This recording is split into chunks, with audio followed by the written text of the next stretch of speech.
राजा ययाति का विषय सेवन और वैराग्य। शौनक जी कहते हैं, शतानीक पुरु के ऐसा कहने पर राजऋषि ययाति ने महान व्रत परायण शुक्राचार्य का स्मरण कर अपने महात्मा पुत्र पुरु के शरीर में अपनी वृद्धावस्था का संक्रमण कराया और उसकी युवावस्था स्वयं ले ली।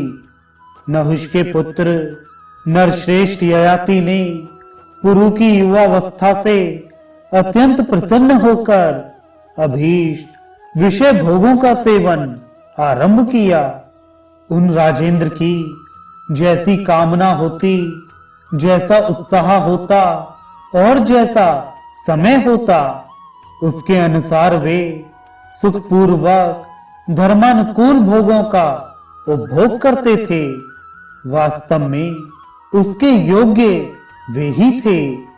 उन्होंने यज्ञों द्वारा देवताओं को, श्राद्धों से पितरों को, इच्छा से अनुग्रह करके दीन दुखियों को और मुंह मांगी भोग्य वस्तुएं देकर श्रेष्ठ ब्राह्मणों को तृप्त किया।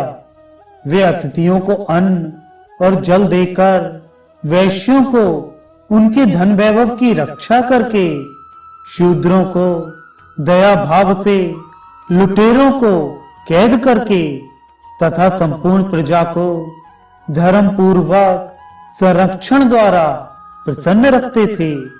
इस प्रकार साक्षात दूसरे इंद्र के समान राजा ययाति ने समस्त प्रजा का पालन किया। वे राजा सिंह के समान पराक्रमी और नवयुवक थे।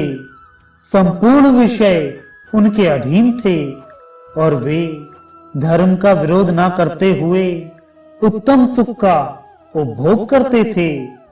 वे नरेश शुभ भोगों को प्राप्त करके पहले तो तृप्त एवं आनंदित होते थे, परंतु जब यह बात ध्यान में आती कि ये 1000 वर्ष भी पूरे हो जाएंगे, तब उन्हें बड़ा खेद होता था।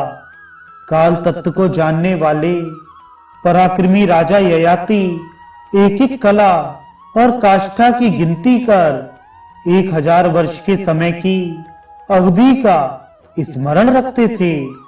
जब उन्होंने देखा कि अब समय पूरा हो गया, तब वे अपने पुत्र पुरु के पास आकर बोले, शत्रु दमन पुत्र, मैंने तुम्हारी जवानी के द्वारा अपनी रुचि, उत्साह और समय के अनुसार विषयों का सेवन किया, परंतु विषयों की कामना उन विषयों के उपभोग से कभी शांत नहीं होती, अपितु घी की आहुति पड़ने से अग्नि की भांति वह अधिकाधिक बढ़ती ही जाती है।